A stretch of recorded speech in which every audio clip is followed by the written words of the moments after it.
They say love is blind, but mine wasn't just blind, it was deaf, dumb and foolish. I thought I had found paradise, but little did I know I was walking into a nightmare that would almost destroy me. When I met John, I thought I had seen paradise. We fell in love really fast, even when I spotted some red flags. I was blinded by his love. My friends all hated him except Mimi, who only talked to me sometimes. I met Joy in Lagos and immediately he swept me off my feet. Everything was moving fast and then I got pregnant for him. He was so happy about the news that he said he would be coming with his people to see my family. Out of excitement, I told Mimi that he was planning to marry me. What? Jane, what did you see in this guy? I don't know what, but I don't like him. I hope you're not making a mistake, said Mimi. I really don't know what is wrong with everyone. I love him and you guys should just support me. And that was it. They supported my decision. He paid my bride price in a small family union and we got married. After our first child was born, he said he wanted us to relocate to the east, that he wanted to be closer to home and venture into farming since he was the only son. Lagos has been where I was born and brought up, so moving to the east was a whole lot. He said we would be living in his family's house because it was better than paying rent. He convinced me and I accepted it. Staying with him in the family house was not easy. It was like I was being monitored. What I wore, how I did chores. His elder sisters kept complaining about everything, but I still managed to stay. Then I got pregnant again. It was not easy, especially as things became difficult. John had nothing doing. We depended on his late father's rented apartment and some entitlement from his father's rice. I gave birth to twins and it was the most difficult time of my life. His mother and sisters were careless and even my mother came for Omugo. It was not easy. I knew she had a lot to say, but she chose silence instead. Then I started noticing John keeping late at night, coming back with different excuses, smelling of alcohol and feminine cologne. And when I confronted him, he told me I was making it up.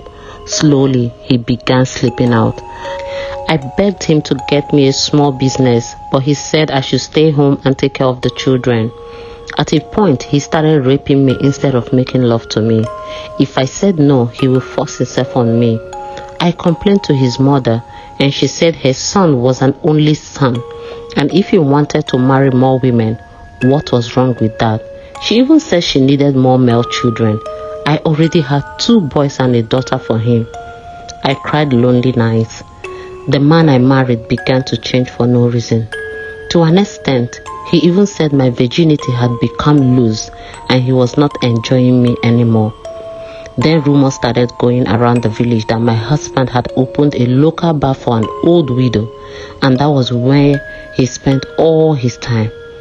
I confronted him and he almost beat me up, if not for his sister, who intervened in the fight. I complained to his family, but they seemed to love everything he did. One day I traced him to the shop and there I found my husband in the shop, even serving customers. The annoying part was the widow herself, a very matured woman, fat and thick, with big folded hips. I wondered what my husband saw in a woman who could give birth to him. I saw them laughing happily together after he sat next to her. I cried my way home. That day I regretted my life and the decision I had made.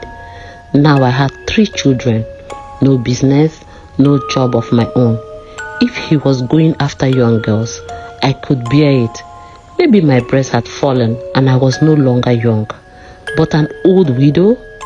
I cried all night, and even when he got back, he went straight to bed. Now he doesn't care about me or our children. I decided to focus on bearing everything just to take care of our children. One night, I was sleeping when the front door opened and I started hearing noises. A female voice. It was raining that night. I came out and behold, my husband brought his concubine home with him. John, what is the meaning of this? I asked surprised. She's my guest and will be staying here for the night. It's raining and she can't go home, he said. Immediately, I lost myself. She has to leave this house now. I can take you having her outside, but not in our matrimonial home. I walked to drag her out, but my husband blocked me instead and began beating me. She sat there smiling. My children woke up from the shouting and screaming and began crying. His family all woke up too. He pushed me out of the house into the rain and told me the house belonged to him, and he decided who slept in it. All my pleas for him to let me inside were useless. He locked me out. Even when my children were crying, he ordered them to go back to bed. The next morning, he didn't allow me inside. Even when I wanted to dress my children for school, he stopped me and told me to leave his house. To my surprise, his mom and some of his sisters said nothing, except one of his sisters, who didn't support what they were doing to me. The widow stayed in that house for 3 nights. I stayed in his sister's room and no one said anything. Now I want to leave my marriage, but where do I start? My family is not financially okay. I have no money, no job, and my children, how do I take them with me, all 3 of them? That night, I walked out on my marriage, leaving behind the man I once loved and my 3 children to save myself. Did I do bad by walking out on my marriage and leaving my children, or was I supposed to take them with me?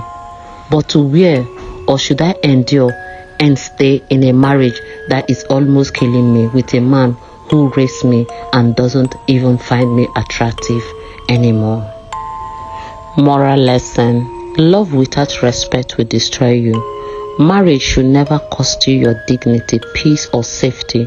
Sometimes walking out is not weakness. It is the first step to saving your life and finding yourself again. If you like my story, please follow me on TikTok and subscribe to my YouTube channel. Don't forget to like, comment, and share. Thank you.